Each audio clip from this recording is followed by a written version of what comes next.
joining this. I'll open with a kind of a rare prepared statement, and then I know we'll take questions. But when I received the phone call about the events very, very early on Saturday morning when I was in Columbia, Missouri for our football game, I was shocked. I was sad to learn of the details and very disappointed. With regard to our men's basketball student athlete, Michael Peak, athletics was aware of an altercation with him and some other individuals at the October 15th football game between New Mexico State and the University of New Mexico. And discipline measures were taken at that time after the event. I spoke to Mike today, and while privacy matters concerning his health and our conversation was private, he did want me to know that our coaches did everything they could. And for him to lead with that speaks volumes with what that man, young man, has in front of him at the moment. Now, certainly a tragic episode of bad judgment can paint the entire program in a negative light in some of the public's eye. However, I'd like to remind everybody of our three core values in athletics that we preach all the time: academic integrity, social responsibility, competitive intensity. Our 16 teams and 400 student athletes, that includes men's basketball, have recorded a 3.0 plus GPA for 17 years. That's 34 consecutive semesters. Pre-pandemic, those same 400 student athletes, including men's basketball program, participated in over 6,000 hours of community service annually.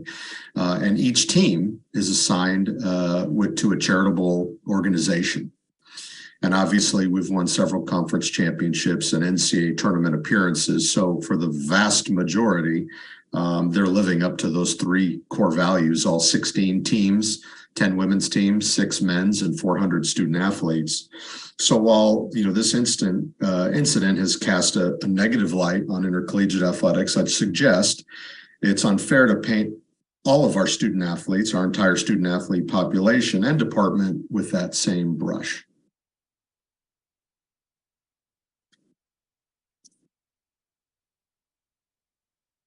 Thank you, Mario. Ann?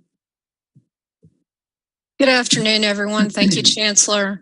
Thank you, Mario.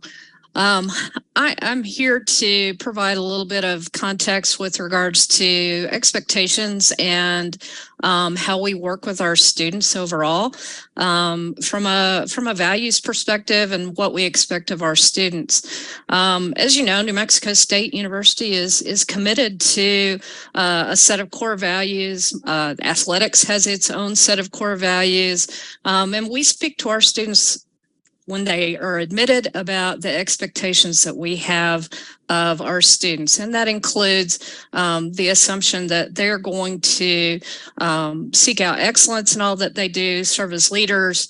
Accountability is a significant part of that set of core values, diversity and inclusion, and service to our community. All of these things are expected of all of our students, not just student athletes. So when I heard about this incident also on Saturday, I was shocked and also concerned about what had occurred and what may have prompted that. We work very closely with all of our partners on campus whenever there are incidents involving students and visitors. We have a good working relationship with those partners and work very closely with our law enforcement friends. And so when an incident occurs, we are notified, and then we follow a process that's dictated by our administrative rules and process.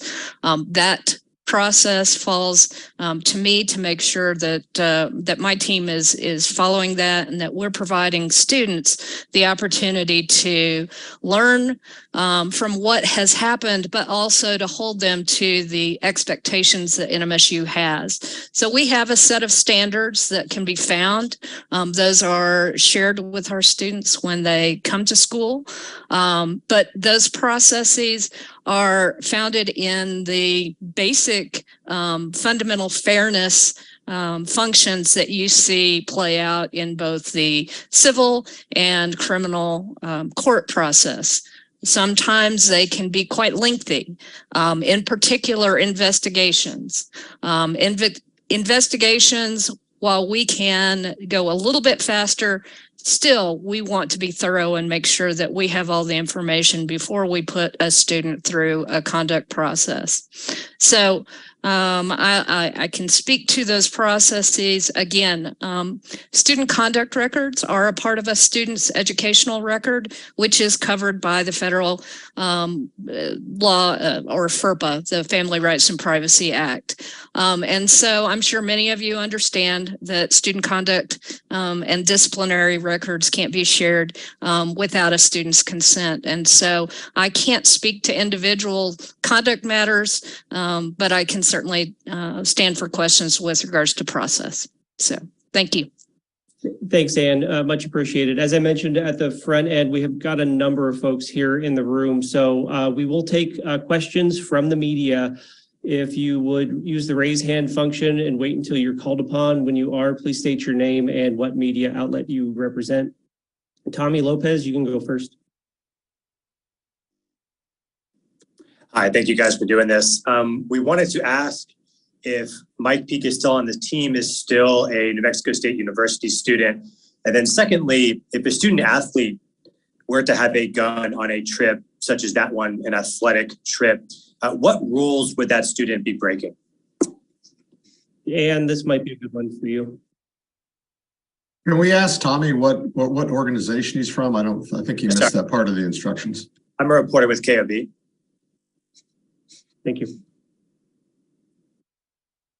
So the first part of the question, I'm not sure I recall specifically. So if I have to go back and speak through that, I'm happy to do that.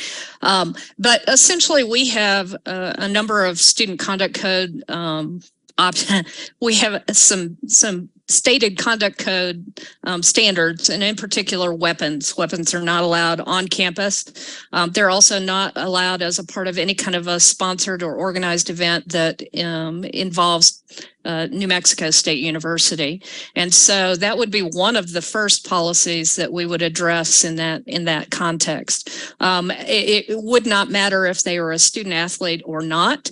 If a student is involved in a sponsored organization and the event, then they would be held to those same standards. Did that answer everything for you, Tommy? It did answer the second question. The first was, is Mike Peak still on the men's basketball team? Is he still a New Mexico State University student?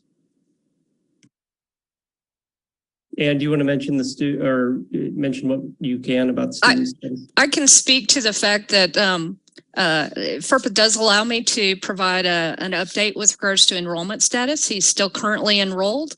And I do not know the status of his membership on the men's basketball team. Yeah, I think we're getting into semantics. Yes, certainly Mike is still on the team. He's on the roster. And I think that's probably all I'll say at the present time. That's all we can say at this point, yeah. Thank you. Colin Bieber?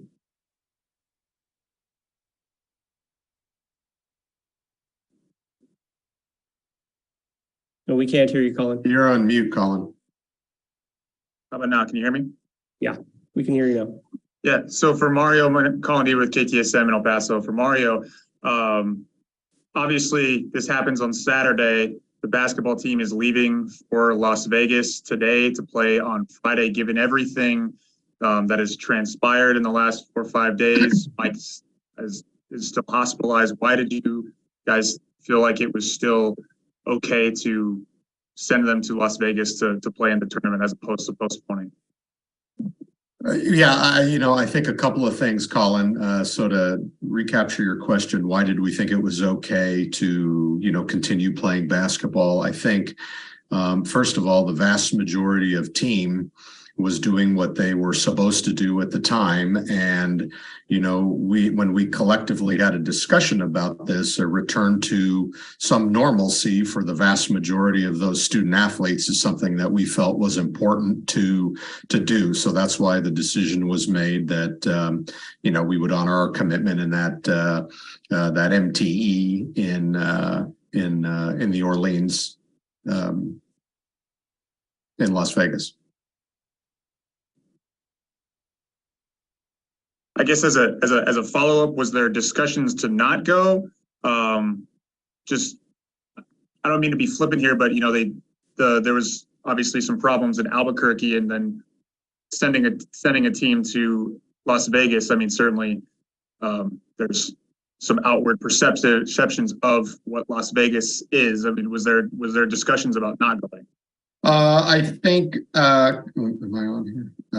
Yeah, Colin. So certainly when we had university discussions, we discussed a whole litany of things. One was the next athletic contest, which happens to be this tournament. And while certainly I wish it was in a different city, that just happens to where it be. So, we certainly discussed the location of this tournament not being our desired one. However, at the end of the day, the decision was made that, it was important for our basketball team to resume some normalcy as soon as possible.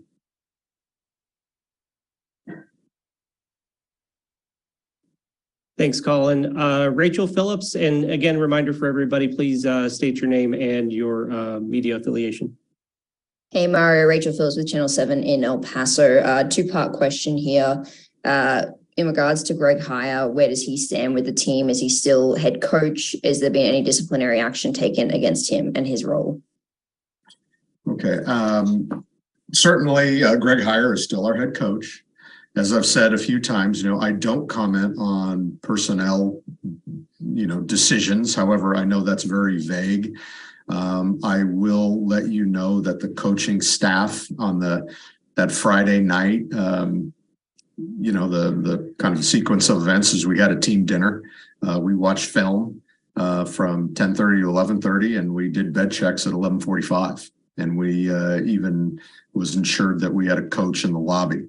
So, from that standpoint, I think the coaching staff and Greg Heyer certainly fulfilled his obligations of what we expect to, ensure the student athletes are, tucked away for the evening. So I think that's where you're going with that question. But he still is the men's basketball coach, yes.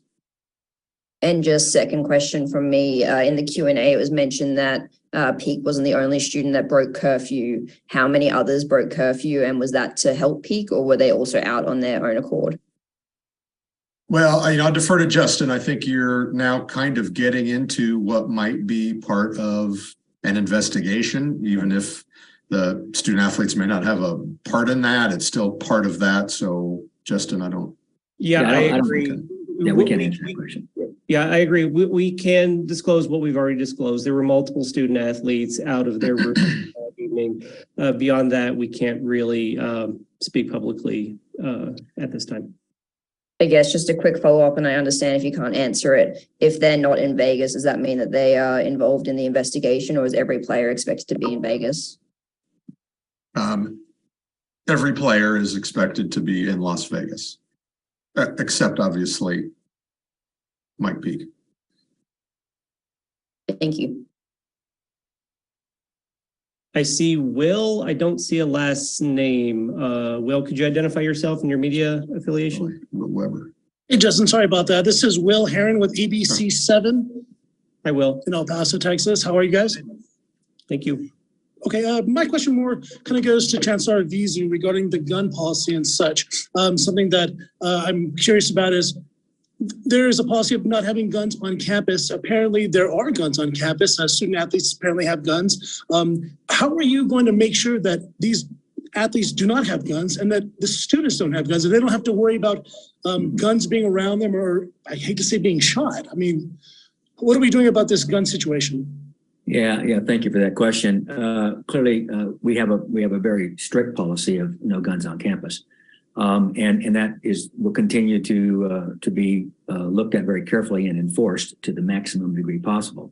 So, I guess that's true at UNM, similar to it is at NMSU. You simply cannot bring guns on campus. And if you do, you're subject to disciplinary action. And the Dean of Students, once we learn about that, can take that action unilaterally without any questions to it. Doesn't matter which student it is. Doesn't matter athletes or anything else. I think relative to athletes, though, we do have some protocols that, at least are trying to get at, security and safety. And we'll just need to redouble our efforts on some of those. I know that when we go on flights to different places, there's a TSA-like, security, process that you go through and to ensure that you don't have, explosives or any kind of contraband of any that we don't allow. So in that context, when you have games that you just get on a bus, you don't have the same level of rigor. And that happens, at least in football and basketball, it happens, twice a year with UNM and UTEP. So we can do more to essentially police, if you will, the honor code, because that's kind of what we've been doing. Is we have honor code, and obviously violation of the student conduct code gets you disciplinary action immediately. So we'll tighten those things up and look more carefully at them. It may be that for some of our events, we need to have, metal detectors and those kinds of things instead of just the kind of security services that we presently provide. We will evaluate all of those things and determine what it is that we actually do need to do in order to keep our campus safe. Mario, you want to talk a little bit about the protocols that with athletics, because I think that was also part of the question. Yeah, I think Will used plural. I mean, it's one student athlete that we're aware of. And yes, just to reinforce what the chancellor said, at New Mexico State, the vast majority of our travel are flights, but obviously UTEP and UNM are bus trips. We had never, checked bags on the buses. And however, we have discussed that and put some things in place that going forward, when we have trips like this, that will take place. If I may follow up real quick with a question, what about the weapons that are on campus now that maybe you don't know about? Are you going to try to search some of the areas, search some of the dorms and stuff like that? I don't want that to happen, but what do you think about weapons that may still be on campus? Well, actually, and sorry, Chancellor, I'll let you respond if you'd like. I wanted to mention to Will, the university, all universities have to report annually. It's a part of a Clery report that's posted on our website. And I'll let you know that in 2021, 0 arrests were made involving weapons. In 2020, 1 arrest was made involving weapons. And in 2019, 3 arrests were made involving weapons. So I believe that should put it into kind of perspective to what kind of campus we have when it comes to safety. Thank you, Justin. Yeah, that's sufficient. Thank you, Justin. Okay, thanks, Will. Jason, you're up next. Yeah, Mario, I was wondering if you could Jason, go ahead and let everybody know where you're from, please. Oh, I'm sorry, I'm with the Sun News in Las Cruces. Mario, how would you characterize the competency or leadership style so far of Coach Heyer at the top of the basketball program? From the outside, it seems like there's been some incidents leading up to and even like before the season even started. And did Coach Heyer lay out any changes that he would make? And if so, I don't know if you can share any of those. Yeah, I think it is very early. I obviously traveled with the team on their quote unquote 4-year allowable NCAA foreign tour. That seemed to go very smooth. We started the season. Obviously, we had the incident at the football game, and he addressed that with the team. And well, I can't get into the specifics of the discipline. There was discipline actions taken. And then this situation occurred. And as I said, throughout history, we've not ever checked bags. We did do room checks, and we did even take an extra step of posting somebody in the lobby. So I have a hard time. I know so there's in these situations, you're looking maybe for someone to say, hey, we should have all done better in intercollegiate athletics. However, I find it hard pressed that our head coach Greg Heyer could have prevented these things. Now, I did speak with the coaching staff at 10 a.m. on Monday, and I did speak with the entire team at 2:45 and reminded everybody of the expectations of oversight of the program, as well as the personal behavior of our student athletes. And I reminded them of their stature in our community and, them having an unbelievably successful program with all the postseason and NCAA accolades in the state of New Mexico. So, I think that both he and I did everything we can to verbally remind the team of what the expectations are going forward. Maybe a follow-up to that, and maybe you just addressed it, but do you feel that you or someone in administration needs to take a more heavy-handed or active role in the day-to-day operations of that particular team, at least this season? Well, Jason, for the last several years, every road trip has an administrator on the trip. In this road trip, our CFO, Ed Pizaski, and our faculty athletic rep, Kevin Melendres, happen to be on the trip. So, we do have an extra step of administrative oversight on every men's basketball road trip. And with the proximity of the Pan American Center, I don't think there is a day that goes by that we don't have a conversation with each other, or we're not running over there and seeing the student athletes. So sure, when there's an event of this magnitude, you look at every process and you make sure that you have a direct line. But I think one of the good things about New Mexico State is, I know the student athletes personally. The vast majority of them. So do we need to do a better job? When do we not? But certainly, yeah, as the chancellor said, we're going to look at all our processes and, continually, have dialogue with the student athletes. I just have one last question for Ms. Goodman, if I can. Go ahead. I was wondering if you could talk about what triggers when you become involved in an athletics investigation or situation. And then is there any way that you can say since 2019, how many times have you been involved in investigation with athletes and how many times have you recommended some sort of discipline? Well, let me start by saying that I don't have those statistics obviously right in front of me. I can think through. We've had a number of cases where we have taken athletes through the student conduct process. I wouldn't even begin to speculate how many that there have been since 2019. I did not bring those statistics. But the triggers that often would call those incidents to our attention would be some sort of an incident report, oftentimes on campus, oftentimes in the residence halls, police reports from on campus, not necessarily off campus, and or reports from other students or other community members. That's what would trigger a process. We do not recommend disciplinary sanctions. We have a process, and sanctions then are assigned if they are responsible for a violation of the student conduct code. Athletic coaches oftentimes have also policies and team expectations, and coaches also have the ability to provide some sort of set of expectations and consequences when those expectations aren't met. But those are at a team level, not necessarily at the university level.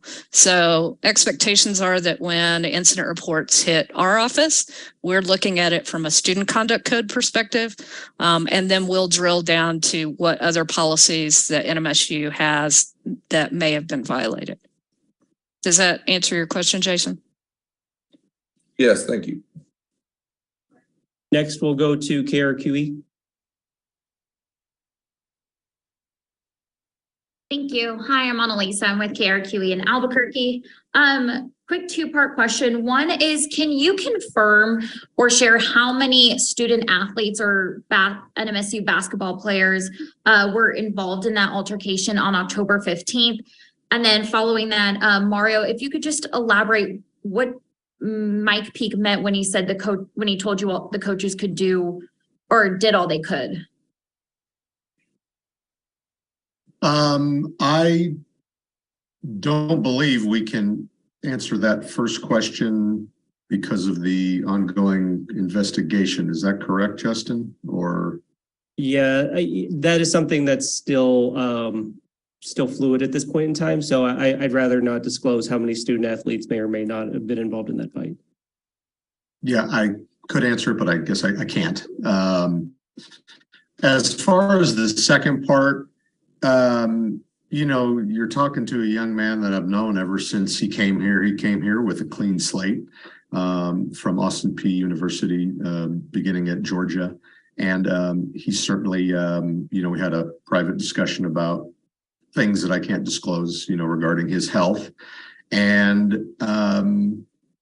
you know, Mike's infrastructure is heavily coach-centered, you know, from his background and his life. And I really think, you know, I'm sure like he's sitting there and he's looking at everything and reading everything. And the coaches have meant a lot to his life and are important in his life. And he wanted to make sure that they were okay. Obviously, some of the questions are generated to, hey, is the coach still going to be the coach? Is he going to be this? And so he's, I'm sure, not immune to hearing that stuff. And of all the things he could have told me, that's the first thing he wanted to say, which, you know, I understand that, you know, there's a lot of people who have strong feelings about Mike, but I think that indicates where his head is at right now, thinking of others. And then I just have one other follow-up question about guns on campus. And this is just in terms of protocol. Is it something, you know, if we're talking about searching dorm rooms or firearms on campus, is it something where you need a tip first to go search someone's room and discover a firearm? Or do you do, you know, regular wellness safety checks where you can do that kind of thing? I can answer that. Yeah, go ahead, Ann, please. So search and seizure laws are in place on a college campus. So a residence hall room is an individual's private space, and they cannot be subjected to unreasonable search and seizure by the police when they're living in on-campus housing. If there is obviously some sort of probable cause, then law enforcement will work with our on-campus residence life staff to do that. Obviously, when you're talking about a health and wellness issue, though, if there is a reason for us to go in and check on somebody to do a wellness check, we also work with our university police to make sure that those are done in an appropriate manner. Okay, but it's fair to say you need a credible tip first to go. That would be correct. Okay. Thank you. Thanks. Go ahead, Jeff Grammer. This first one's kind of just a cleanup of some previous questions. I want to be clear here, since a lot of people on this call are about to go report about discipline. I get from a student standpoint, you guys can't say anything about discipline. You guys have said prevent you from doing so. We've been told that from a team standpoint, to direct questions to either Mario or to the coach. And I want to be clear, you said everyone's going to Vegas, but you didn't quite say whether or not that means they're being suspended or not. I assume if they're going to Vegas, they're not being suspended, but we shouldn't assume anything. So is there any suspensions of players that snuck out of their out of their hotel rooms from last weekend? Just because they're going to Vegas, that doesn't imply that there's not going to be discipline. So I want to clarify the punishment part of what happened this past weekend with at least the other Aggies. Sure. Historically, Jeff, this is Mario. So historically, punishments for breaking curfew has rested 100% with the coach. Obviously, this is a very atypical situation where some curfew breaking interacted with other things. So I would say that still is going to remain a coach's decision. I can tell you that some discipline to the curfew breakers has been given to those individuals already on campus, and that's going to be a decision on the coaching staff of if there's any further punishment, in your words, game suspension. Okay, as far as the October 15th incident goes, I'm curious what a university, this is for all of you, what a university's role is when a fight like that, especially one that's on video, in a widely circulated video, what an obligation a university has to communicate maybe with other universities. We know now that there was a UTEP, at least a UTEP student or two involved. We know now that a UNM student or two were involved. Did you guys reach out to either other university to either get their help to maybe identify everyone involved, to handle your guys' Dean of Students matter where you were investigating it? Or was there any communication at all about the October 15th incident as we kind of look towards what all these universities could have maybe have done that might have helped along the line to maybe prevent what happened on Saturday? And maybe do you want to talk a little bit about your communications with your counterparts? And then I think, Chancellor, I think it's important to talk more generally about our expectations with those games. Sure. I can walk through our process with regards to the football game and some of the incidents that were reported. I want to be clear that that video was not something that came to light in our office until, I want to say, at least 5 or 6 days after that the football game, and it was passed on to us by another student. Our team, our student conduct team, took a look at that and was and are still working with university police to identify who was in that video.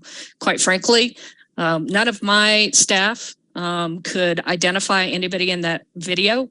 And to be fair, we don't necessarily know all of our student athletes. And so they did not identify anybody immediately. And we had worked and are still working with university police with regards to that, to investigating that video.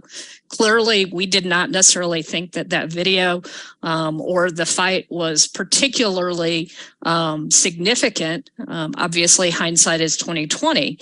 But that fight was also not even addressed by our police. In that, what I'm saying, it was not one of the individual fights that were reported to our office. There was no record of that fight until that video had even come to light. The police had not provided any kind of names. They had provided no information to our office. So it was strictly a Twitter video that we were trying to investigate, and we were working with our partners in law enforcement. Consequently, we did not share it with our counterparts at UNM, obviously not anybody at UTEP either, because simply we just did not know who was in the video until recently. So we're still trying to collect some of that information, and quite frankly, I'm going to let our law enforcement partners take the lead on that. Thanks, Anna. I'll say a few additional words on that. I know we have a good relationship with the administrations in both UTEP and UNM. I can speak for all three institutions that we take this level of hostility very seriously, and are trying to do all the things that are necessary to kind of lower the rivalry, if you will, aggressiveness that has begun to really grow. I think I've seen improvements certainly in the relationship that we have with UTEP. And obviously this is indicative maybe of a different set of circumstances that we need to be aware of going forward. But I think there's no question that from the perspective of the administration, we are anxious and we'll take extra steps to ensure that we have, first of all, proper and appropriate security at these events. I think one of the early observations that we're starting to conclude is that we could have done better with having more different kinds of security services than we've had in the past. This is escalating as a consequence of the nature of the challenge. So these kind of things are things that we will pay a lot of attention to, because frankly, we want to have good, healthy relationships with our rivalry institutions, and I believe that's possible. But we now have to be ever more vigilant than before to make sure that our processes are in place, our security is appropriate for the kind of challenges that we're going to see, and there are some things that we can do in just locating where the seats are. And don't put, the rivalry students right next to each other. It just doesn't make any sense. And yet, I don't think we've thought all of those things through. So we will do a lot more in the future to mitigate, the challenges that come with rivalry games, and to manage that in an appropriate fashion.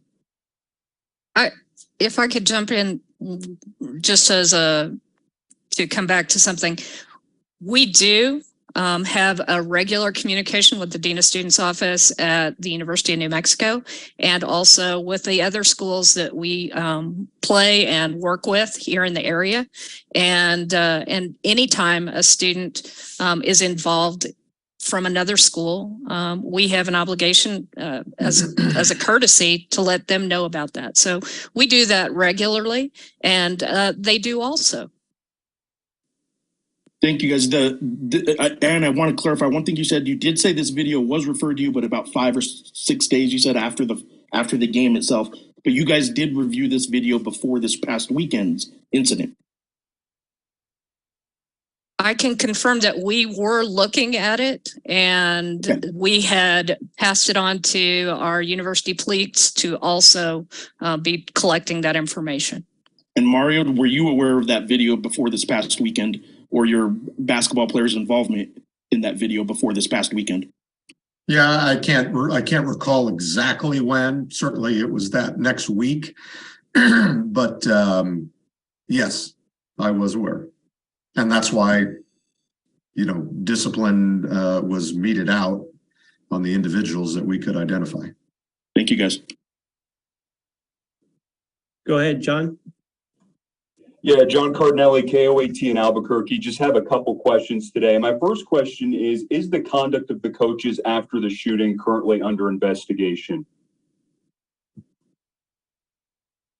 I can't speak for the potential police investigation. However, no, I think we're aware of where all of our coaches were at that time and what they were doing. So I'd say no to that answer. Question. Perfect. And then my next question is, are you making any changes next trip on how you address curfew? And if so, how do you plan on enforcing it? Well, that's a great question. I mean, the easy answer is yes.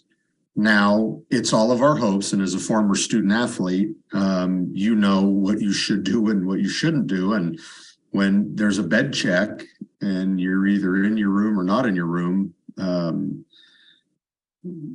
you've made that decision. I think while, it's not a prison, you can't lock somebody in their room. We will certainly beef up, the understanding of the importance of a good night's sleep, that,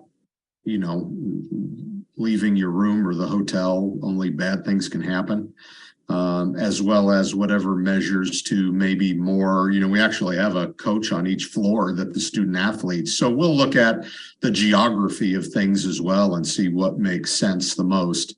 However, there is not a camera on a door 24/7. So we'll do everything we can that's appropriate to ensure that breaking curfew is eliminated or kept to a minimum, knowing full well that people have been breaking curfew for 70 years, unfortunately. Now, Mario, earlier you had mentioned, some sort of bag check on these road trips. How do you plan on enforcing a bag check on road trips? Well, we have spoken with our general counsel. How would you go about doing a bag check? You don't really have an option at the airport, right? So you certainly would get a student athlete's consent to look in their bag. They give it, you look at it, and you put it on the bus. As I said, the vast majority of our trips in basketball are on an airplane, and football. Only the UNM and UTEP series are we not, more or less, are we not getting on an airplane. So that is what we discussed, and we kind of ran it by our general counsel, and we'll put that into effect on our bus trips. All right, perfect. Thank you very much for your time. Appreciate it. I'll go ahead and go to Kava next. You had mentioned that you had a follow-up to maybe something that somebody had said earlier. Right, yes. I'm Kaveh Movahed from KUNM Radio, and I want to take a step back to talk a little bit more about the rivalry and ideas of culture. You said in October you didn't know that fight was significant. Now, of course, we do know that it was significant, and I guess I'm just wondering, are we ready to say now that the rivalry's gotten out of hand between New Mexico State and UNM? And what sorts of things can universities do to kind of bring the balance back to a more healthy level in the rivalry? How can we affect culture? How can universities affect culture? Are you thinking about this stuff yet, or is it too soon? No, it's not too soon. We're thinking about it a lot, and in fact, I've been in contact both again with President Stokes and President Wilson. In this case, our two rivalry games. I think we're both committed to recognizing, first of all, that most of our students are compliant and well conducting themselves in ways that we're proud of. There are a number that don't. I think one of the things that we can do, certainly always at football games, it's a concern for us, is alcohol. We have tailgates, and these tailgates, need to be, there need to be some discipline around how you do that. We have students that sometimes, go to, those that are of age and able to drink, and they do so, but they don't go to the game. They just, they just drink. So there are a number of things that we as an institution can do in terms of managing that student population. I think the main thing is education and getting the student leadership. We have a great, AS NMSU student leadership, group that I think would be very anxious to work with our Greeks and all the other, units of student organizations across the entire campus to really do the things that we do. We're trying to keep our campus safe. If you see something, say something. Those kinds of initiatives have been extremely helpful to us in terms of campus safety.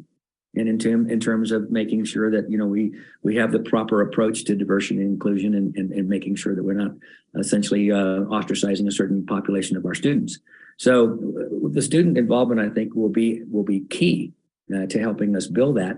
And I think cross-university relationships, which we already have a number of, can be strengthened in ways where there's more collaboration and a little bit less conflict. So I think, rivalries are not necessarily unhealthy. They sometimes are very healthy. We've lost focus on, first of all, the challenges of our society are so great. We need to acknowledge that and understand that our campuses are not immune to all of those challenges. The dysfunction that comes from society shows up on our campus in different ways, and we just need to manage it. So it's a challenge for us, and I know we've got a good group of administrators.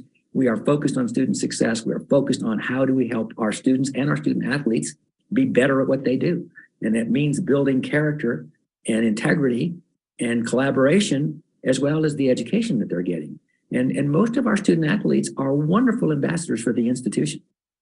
And so I don't want to lose sight of what the positive is while we take on what I think are significant challenges in making sure that we manage what ultimately is an emerging and more serious challenge of how we manage our demographics, and especially our students and the new generation that's coming up. So hopefully that helps a little bit in terms of how we think about it. But I know it's something that both all of our institutions are focused on.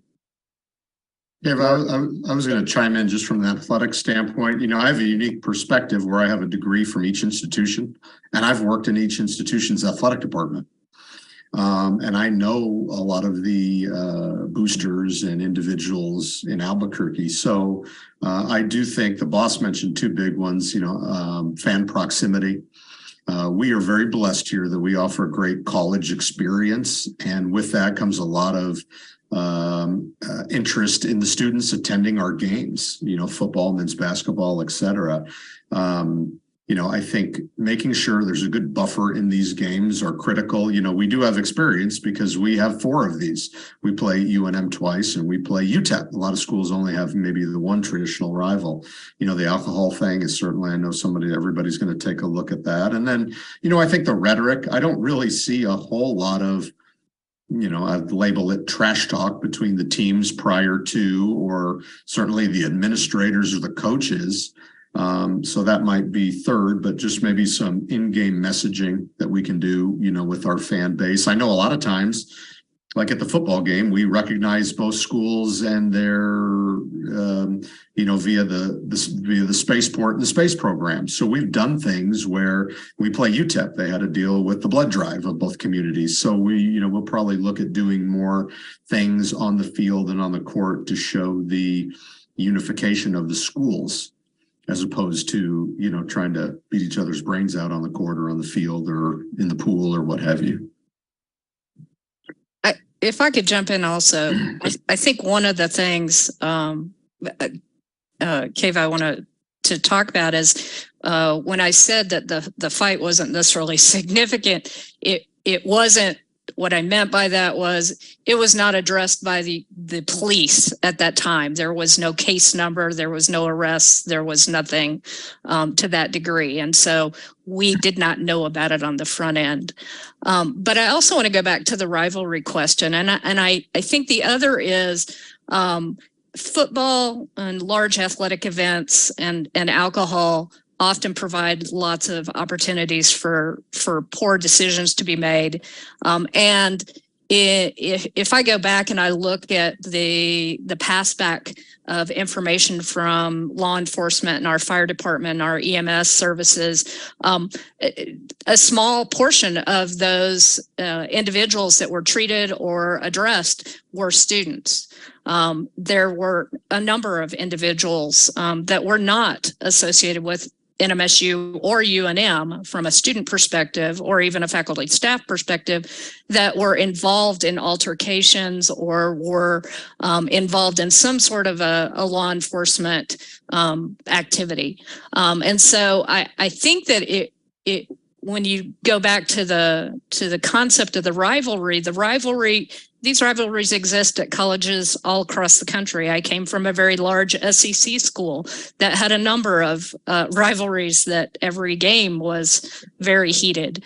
But the fans, I think, are doing a great job of supporting their schools. How we can make that a productive and positive rivalry is certainly something that we should look at. Our students really, honestly, they are looking at that, and ASNMSU had reached out to its counterpart at UNM and similarly. So I think we are talking about that. Back to the fight, or any of the fights, oftentimes the motivation is not based on the rivalry. So in this particular case, I don't know that we know what the motivation for the fight was. Was it a rivalry issue, or could it have been something else? So anytime we talk about this, I think we have to keep in mind all of the incidents, all the facts of the matter. Thanks, Dan. Let's go to Colin now. Thank you.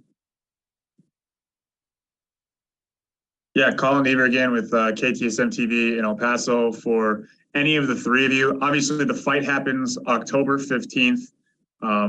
Mike brings his gun with him from Las Cruces to Albuquerque. Has there been any indication from Mike that was because of the fights in Albuquerque? Or, I mean, did he bring the gun with him just because he forgot he had it? Did he mean to bring? I mean, I'm just trying to get some clarification on as to why the gun was on the bus to begin with. I think that's a question that nobody on the screen would be able to answer for you, Colin. I think only Mike would know the answer to that question, or maybe it would come through law enforcement. I'm not sure anybody has that answer.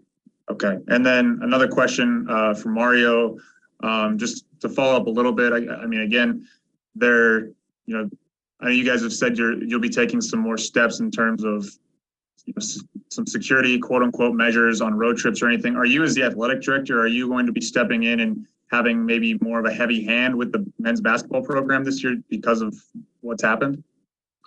Well, look, Colin, I mean, we have 16 sports. They all have their own rules. The overarching umbrella is the University Code of Conduct, right?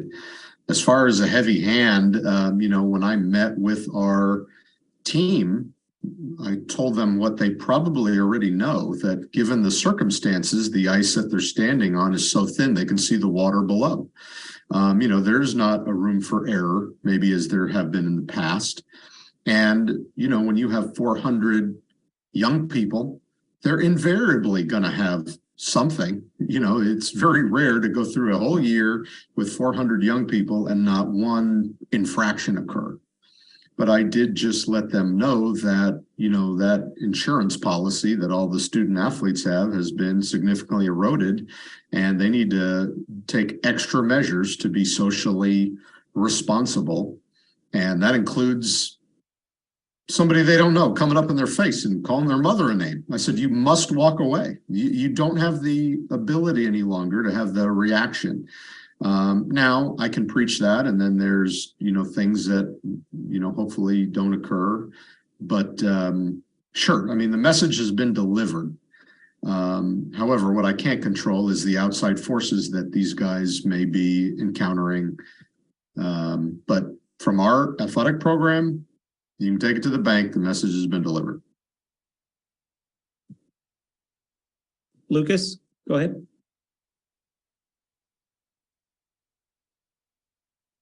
Hello, this is Lucas Spearman from the Las Cruces Sun News.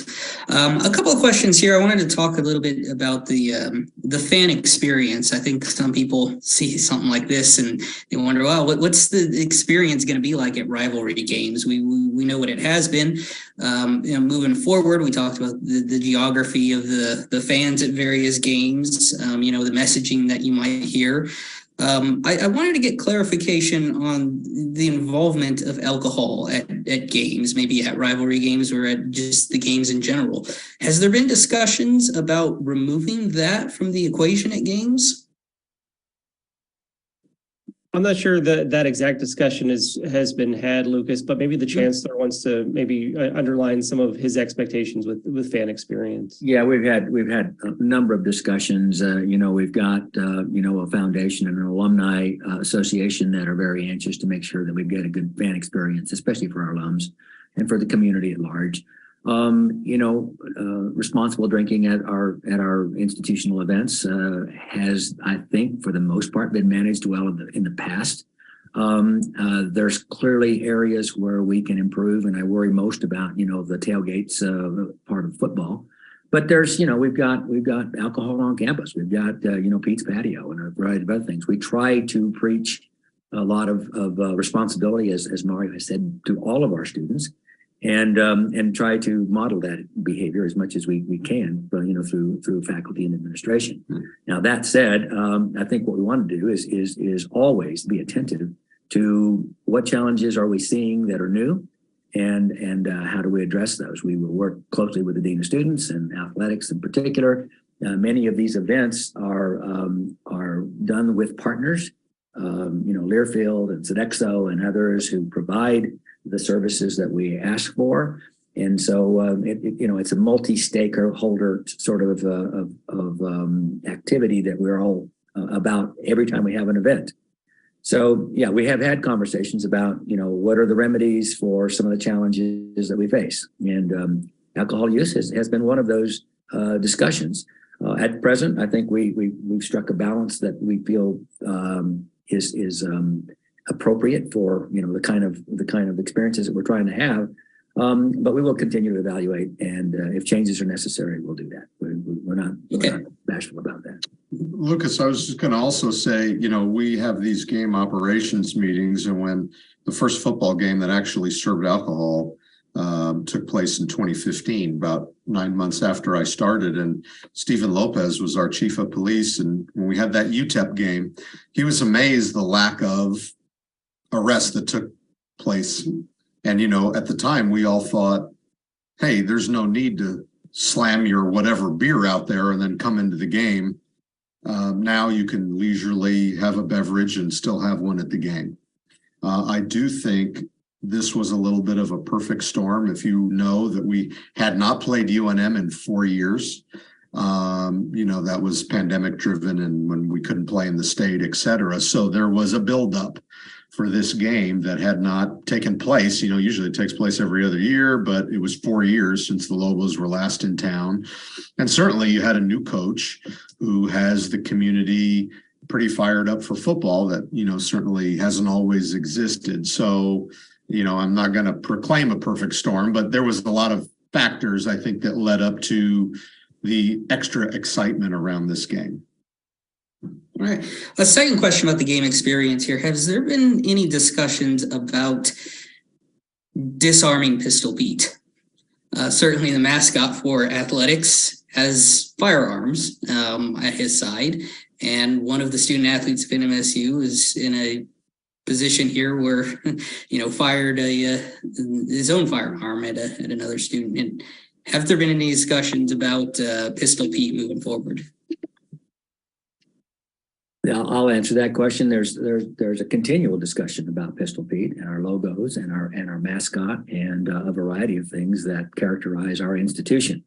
As you are aware, if you followed Aggie, you know, events at all, there's been a number of overtures to make changes. That is typically met with resistance because there's not agreement among our community as to what, you know, this ought to look like. Our alums have a very strong position on some of these things, as do our current you know, students and our current faculty. So it is a conversation and discussion that is ongoing. It continues. It doesn't go away. Obviously events like the one of last week, you know, draw special attention to it. So we'll continue to do that. At this point, no intent or other things that suggest that, you know, we're going to, you know, make this the, you know, a top priority. It is something that we have in the background as always, something to be aware of and looking at quite seriously. It isn't also something that, you know, relates to the image of the institution. What do we as an institution want to look like? What do we want to advance as our values, as our attitudes, and who we want to be known as? And so those are all part of that conversation, and it will continue to be so.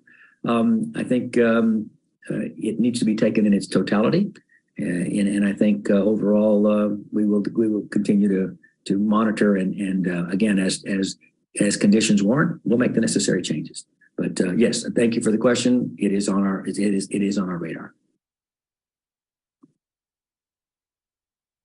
Thanks, Lucas. Go ahead, Jason.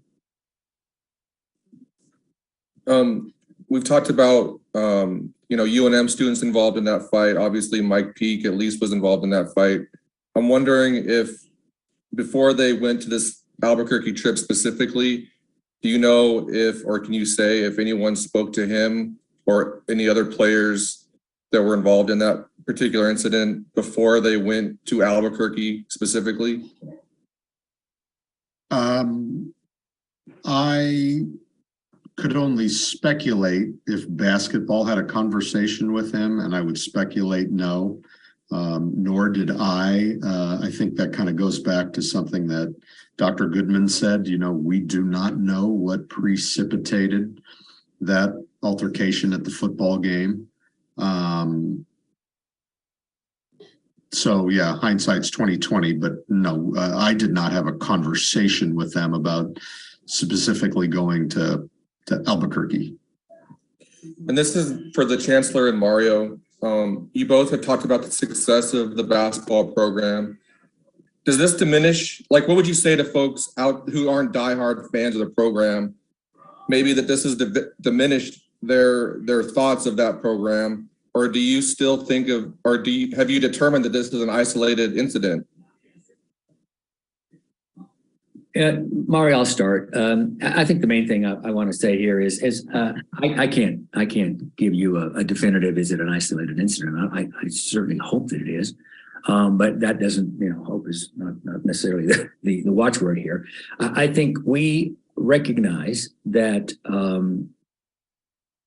the challenges that our students face, and many of them come from, different walks of life that are extremely challenging, need to be addressed on our campus, and we have a protocol, and we're gonna follow those protocols to make sure that we have a safe and secure and sustainable learning environment, which is primary objective for higher education.